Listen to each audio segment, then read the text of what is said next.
Welcome everyone. Meena Kumari के royal invest channel पर आप सभी का वेलकम है। और जैसे कि आप सभी जानते हैं, आज है हमारा world day for international justice, यानी कि अंतर्राष्ट्रीय आपराधिक न्यायिक दिवस। अंतर्राष्ट्रीय न्यायालय दिवस को आपराधिक न्यायालय दिवस के रूप में भी मनाया जाता है। और इस दिन को मनाने का जो मुख्य उद्देश्य है वो है कि अंतर्राष्ट्रीय स्तर पर जो उभरती हुई न्यायिक प्रणाली है उसको पहचानना। अच्छा, क्या आपको पता है कि अंतर्राष्ट्रीय न्यायालय को रोम संविधि के रूप में भी जाना जाता है। साथ ही रोम के सभी देशों को इस कानून को अपनाने का अधिकार भी है और अभी तक 120 देश रोम में इस कानून को अपना चुके हैं। अंतर्राष्ट्रीय न्यायिक दिवस लोगों को न्याय के समर्थन के लिए जागरूक और एकजुट करने के लिए मनाया जाता है। और जो इसका मुख्य उद्देश्य है वो पीड़ितों को उनके अधिकार के लिए बढ़ावा देना होता है, यानी कि जिन लोगों को न्याय नहीं मिला है या फिर जो लोग केस हार गए हैं या फिर जिन लोगों के साथ में इंसाफ नहीं हुआ है, यदि वो केस यहाँ से हारने के बाद में आगे जाना चाहते हैं तो वो आगे जा सकते हैं, वहाँ उनको डेफिनेटली न्याय मिलेगा। तो यहाँ उनके अधिकारों के लिए उनको बढ़ावा दिया जाता है। साथ ही गंभीर मुद्दों पर ध्यान देने के लिए दुनिया भर के लोगों को यहाँ एकजुट करने और आकर्षित करने के लिए भी प्रोत्साहित किया जाता है। ये लोगों को कई गंभीर अपराधों से बचाने के लिए चेतावनी देता है।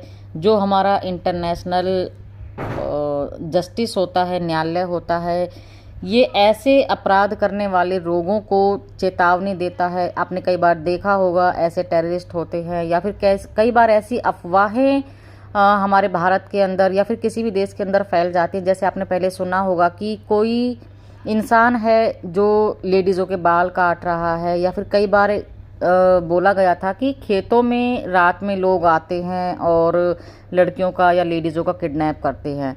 तो जो लेडीज़ों के बाल काटने वाली जो अफवाह फैली थी, उससे जो लोग थे वो बाहर नहीं निकलते थे गर्मी के टाइम में भी, और बाहर नहीं घूमने जाते थे। एकदम से बिल्कुल खुद को इतना ढक के रखने लगे थे। एक रात में भी इतना डर का माहौल बन गया था कि रात को भी लोग डर डर के सोते थे। तो वो जो था लास्ट में जब उसकी सर्चिंग हुई तो बाद में पाया गया कि एक वो कीड़ा था जो किस बालों पर बैठता था तो ऐसा केमिकल छोड़ता था कि जिससे बाल कट जाते थे, वो टूट जाते थे। तो इस तरीके से अगर कोई इंसान भी इस तरह की गलत अफवाहें फैलाता है तो उसको भी कड़ी सज़ा दी जाती है। और ऑलरेडी पहले से ही उन्हें चेतावनी दी जाती है कि आप समाज में या देश में कोई ऐसी अफवाह ना फैलाएं जिससे देश और समाज की शांति भंग होती है। साथ ही जो लोग दुनिया में शांति और सुरक्षा को प्रभावित करते हैं, ये उनके लिए भी एक बहुत बड़ी चेतावनी है। अंतर्राष्ट्रीय न्यायालय संयुक्त राष्ट्र का एक महत्वपूर्ण अंग है, यानी कि जो हमारा संयुक्त राष्ट्र संघ है उसका इसे हम एक अहम पार्ट मान सकते हैं। अंतर्राष्ट्रीय न्यायालय की जो स्थापना है, जो शुरुआत इसकी 1945 में हॉलैंड के शहर हैक मिमिट में हुई थी और उसके बाद 1946 में इसने अपना काम खुद का शुरू कर दिया था।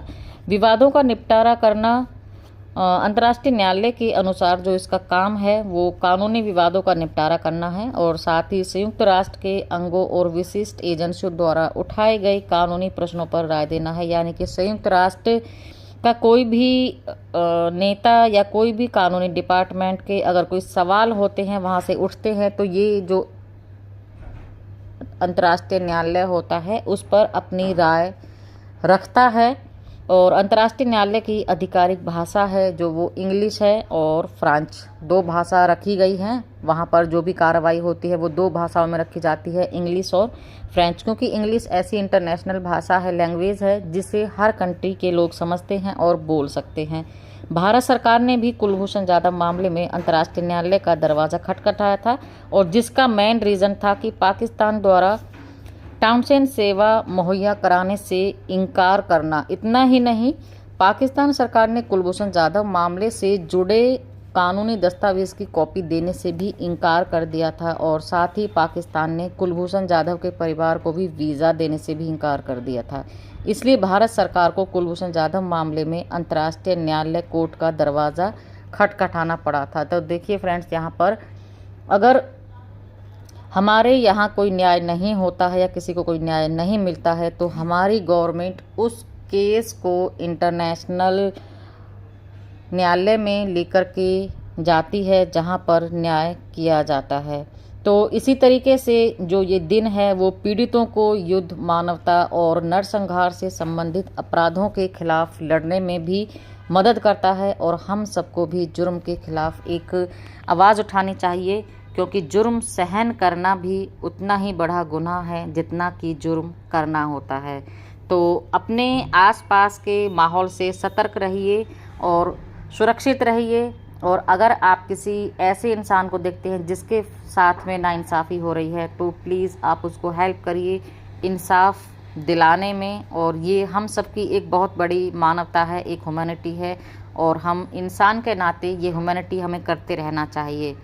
सो थैंक यू फ्रेंड्स, आज की वीडियो में इतना ही। और मैंने ज़रूरी समझा आपके साथ में ये जानकारी शेयर करने के लिए, क्योंकि हमें अपने अधिकारों, चाहे वो लीगली हो या फिर सोशली हो, उनके बारे में हमें नॉलेज होना ज़रूरी होना चाहिए।